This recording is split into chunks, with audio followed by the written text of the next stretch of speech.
looks good? That's the question everybody's always got whenever there's an off-season workout of any kind, whether it's something as light as OTAs or something as, at least somewhat meaningful like minicamp. Who stood out?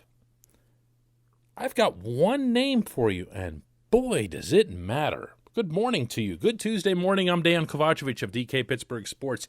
This is Daily Shot of Steelers. Comes your way every weekday morning if you're into hockey and or baseball. I also offer up daily shots of Penguins and Pirates. James Pierre is the name. Not everyone in the nation is even going to know who that is. Who are you talking about? James Pierre actually did get on the field late last season, ahead of Justin Lane. James Pierre is 24 years old. He's undrafted. He really shouldn't have been getting on the field ahead of Justin Lane whenever Steven Nelson was hurt. He really shouldn't be ahead on the depth chart of Justin Lane now that Steven Nelson is gone. But he is, and he's earning it. He's earning it. Of the players who impressed me individually at minicamp, and I can casually toss out, a bunch of names. And by that, I'm going to leave out the really obvious ones. Like I thought Ben Roethlisberger looked good. Do you want me to throw him in? Najee Harris looked impressive. These are the kind of obvious ones. But when you're getting to the ones that were a little bit off the beaten path, some of them, to be honest with you, I just remember by numbers. Because you're so intent on watching what's happening out on the field that you're not cross-referencing everybody. So you say, I'm just going to remember. I'm going to remember 80. I'm going to remember 85. Yeah, 85 was really good. 85, he was catching everything. Okay, cool. But James Pierre was the one that jumped out, in some cases, literally. This is football in shorts in which they're engaging. So you're not seeing everything that an outside corner has to do. But you are seeing them go man-to-man, and you're seeing them go man-to-man with receivers who are pretty good at getting open and a Hall of Fame quarterback. And Pierre was able to track his routes. Pierre was able to make plays on the football, and he looked confident and poised throughout the whole thing. He didn't look like some gosh, wow, I can't believe after all this time they didn't draft me and they thought I was done. And none of that. He just looks like he's the guy. And maybe he is. Maybe he is. I hope so. Because I can't say this often enough. I don't believe for a second that Cam Sutton is going to be bouncing inside and outside. I think there's going to be circumstances in which he's used outside. Maybe there's a certain opponent, someone the coaches feel he could match up with out there, and you'll see some semblance of a dual role. But as Joe Hayden said himself, that's not easy. It's a different ball game on the inside. Those are little slot receivers. The route trees are totally different. It's a whole lot of different, just timing and stuff like that. But with Cam Sutton, he's been one of the he just that's what he does. He's just a great inside and outside guy. That was at minicamp. I'm completely with Joe on this. I respect that Cam wants to do both. I respect that in part his reasoning for that is, he increases his own value by being able to show that he can do both. But I don't believe for a second that it's what's best for the football team. The Keith Butler defense demands of its outside corners legit island coverage. That's exactly what it sounds like for those of you who don't know the football jargon. It's just you and that other dude you're covering on an island, and you'd better do your thing because you're not about to get help. If you do get help, it's probably going to be from Minkah Fitzpatrick. And I don't want any more than you want, any more than Keith Butler wants, for Minkah and his talents to be wasted by doubling up somebody deep downfield.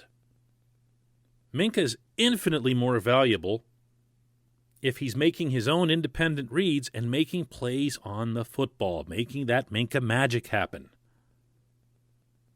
The moment you see Minkah start doubling guys downfield, especially if it's on the non-Hayden side, you'll know that this defense is about to have a very different look and a different feel to it, and I don't mean that in a positive way. So the apparent rise of Pierre matters as much as anything that's happened this offseason, and again, to stress this part, late last regular season, because this part isn't new. Pierre was getting these reps ahead of Lane.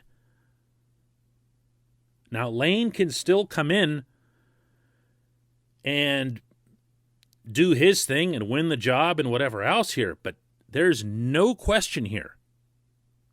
And if there was, Mike Tomlin did away with it in his pre-draft press conference when this subject came up, and he acknowledged that Pierre had outperformed Lane. And he didn't say it in any disappointed tone. He didn't say it as if like, wow, we can't believe the undrafted guy is outperforming the drafted guy, because they just don't think like that. If they did, they wouldn't have had Mike Hilton on the field ever. Or Ramon Foster or any other number of guys who go undrafted. Happens all the time. You have to keep an open mind. The Steelers, to their credit, have done that with Pierre. I hope they let it play out like that. Keep going here. This defense is way, way, way better with an effective Pierre on the outside and Sutton doing what he does best on the inside. This will be a dangerous secondary. Not a deep one, but a dangerous one if they stay healthy. When we come back, just one question.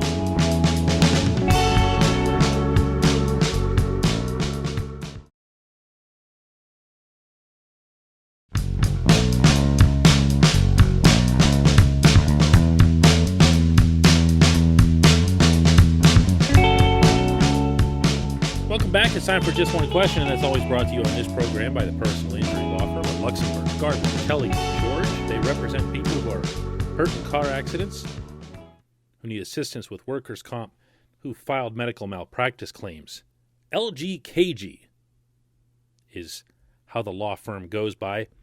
They've been AV rated, which is the highest rating a law firm can receive for legal ability and ethics in the Commonwealth of Pennsylvania. LGKG has offices in Cranberry, Newcastle, Beaver Falls, Butler, and Elwood City. Learn more about them at lgkg.com or by calling 888-842-5454. Today's question comes from Bob, and it's in response to yesterday's Daily Shot of Steelers that was about David DeCastro's apparently uncertain future. Bob says, it would be harsh, but couldn't the Steelers just cut DeCastro and use the cap savings to sign the younger Trey Turner? I suspect they would try to get DeCastro to retire so everyone could save face, but as the ruthless say, it's not personal, it's just business.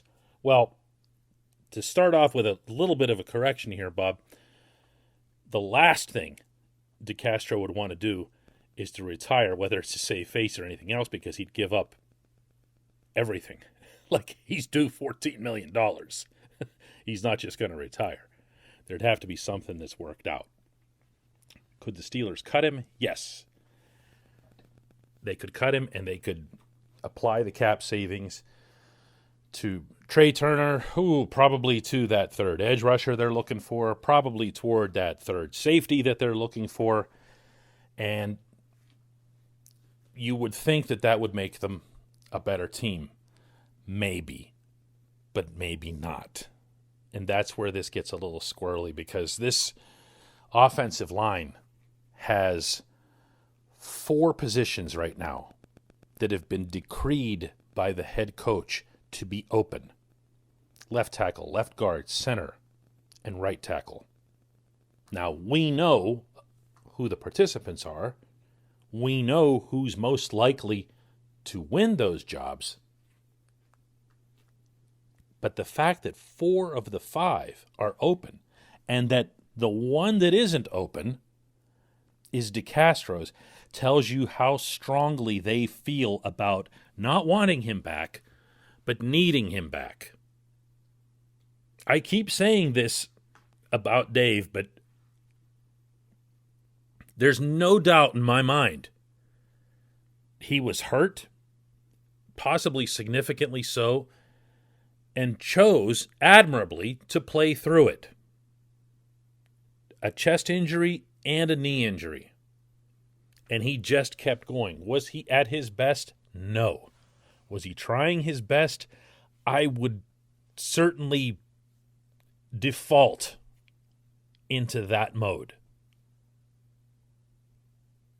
This team needs David DeCastro. I mean, I think that's the best way to answer this. Instead of worrying about or trying to predict what'll happen with this and that and his cap hit, what needs to happen here first and foremost is the Steelers need to make every effort to keep him. For anybody who's wondering about the cap stuff, no, they would not get all $14 million freed up. If they would, then they actually might entertain something like what you're describing here, Bob, but that's not the case. There's cap hit money, there's dead cap money. In DeCastro's case, the dead cap money is $5 million. So you're not getting this abundance of, wow, we can just go out and sign everybody kind of deals here. If that were the case, DeCastro might already be gone. The Steelers have pushed out players of a much, much higher pedigree and stature than DeCastro over the years. They've found ways to do that. I mean, they found a way to do it with Troy Polamalu, for crying out loud. They can do it with Dave. But I don't think that's how this is going to play out. If I were betting on this, and I don't bet on sports, if I were, I would still bet on DeCastro being in Latrobe and being ready to participate, possibly with a restructure or extension, either one of which would, in fact, free up some money regardless. I appreciate the question. I appreciate everybody listening to Daily Shot of Steelers. We'll do another one of these tomorrow. Hey everybody, thanks for listening. Please subscribe to our DK Pittsburgh Sports channel and don't forget to hit the bell to get notified every time we post a new video or podcast.